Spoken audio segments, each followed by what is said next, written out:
राधे कृष्ण आप सभी को। त्रिपुष्कर योग, जिसे त्रिस्पर्शा महाद्वादशी कहा जाता है। आज की ये स्पेशल वीडियो उसी त्रिस्पर्शा महाद्वादशी का महत्व बताने के लिए है। यहाँ पर सबसे पहले मैं आपको ये बता दूं कि त्रिस्पर्शा महाद्वादशी होती क्या है।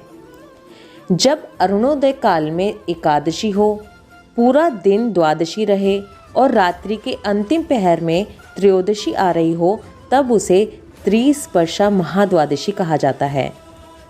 जब ये द्वादशी होती है तब एकादशी व्रत को छोड़कर त्रिस्पर्शा महाद्वादशी का व्रत किया जाता है। 1000 अश्वमेध संस्कार और 100 वाजपेयी संस्कार करने का पुण्य प्रदान करता है। जो इस व्रत को करता है वो अपने पिता के वंश, माता के वंश और पत्नी के वंश के साथ विष्णु लोक में स्थापित होता है। इस व्रत के दिन हर किसी को द्वादशाक्षर मंत्र यानी कि ओम नमो भगवते वासुदेवाय इस मंत्र का पाठ करना चाहिए। जो इस व्रत को करता है वो सभी धार्मिक व्रतों के फल का भोगी बन जाता है।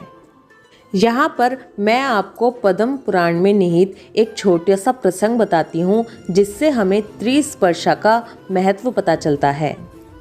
पद्म पुराण के अनुसार देव ऋषि नारद जी ने भगवान शिव जी से पूछा, हे सर्वेश्वर, आप त्रिस्पर्शा नामक व्रत का वर्णन कीजिए, जिसे सुनकर लोग कर्म बंधन से मुक्त हो जाते हैं।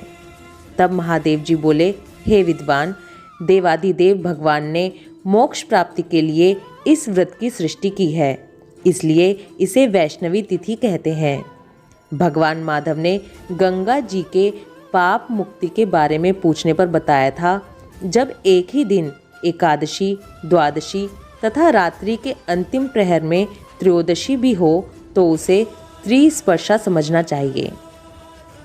यह तिथि धर्म, अर्थ, काम और मोक्ष देने वाली तथा 100 करोड़ तीर्थों से भी अधिक महत्वपूर्ण है। इस दिन भगवान के साथ सद्गुरु की भी पूजा करनी चाहिए। एक त्रिस्पर्शा एकादशी के उपवास से 1000 एकादशी व्रतों का फल प्राप्त होता है। इस एकादशी को रात में जागरण करने वाला भगवान विष्णु के स्वरूप में लीन हो जाता है। यह व्रत संपूर्ण पाप राशियों का शमन करने वाला, महान दुखों का विनाशक और संपूर्ण कामनाओं का दाता है। इस त्रिस्पर्शा के उपवास से ब्रह्म हत्या जैसे महापाप भी नष्ट हो जाते हैं। 1000 अश्वमेध और 100 वाजपेयी यज्ञों का फल मिलता है। यह व्रत करने वाला पितृकुल, मातृकुल तथा पत्नी कुल के सहित विष्णु लोक में प्रतिष्ठित होता है। इस दिन द्वादशाक्षर मंत्र अर्थात ओम नमो भगवते वासुदेवाय का जप करना चाहिए। जिसने इसका व्रत कर लिया उसने संपूर्ण व्रतों का अनुष्ठान कर लिया। अब आप समझ सकते हैं, इसी से हमें पता चल जाता है कि त्रिस्पर्शा का कितना महत्व है। भगवान ने खुद अपने श्रीमुख से इस व्रत का महत्व बताया है, इसलिए इस दिन व्रत जरूर करें। जो लोग एकादशी का व्रत नहीं भी करते हैं उन्हें भी त्रिस्पर्शा तिथि पर व्रत जरूर करना चाहिए। इस त्रिस्पर्शा तिथि की जानकारी ज़्यादा से ज़्यादा लोगों तक पहुँचे, इसलिए वीडियो को जितना हो सके उतना शेयर कीजिए। वीडियो पसंद आए तो वीडियो को लाइक कीजिए और अगर अभी तक चैनल को सब्सक्राइब नहीं किया है तो चैनल को सब्सक्राइब कीजिए। Please like, share and subscribe.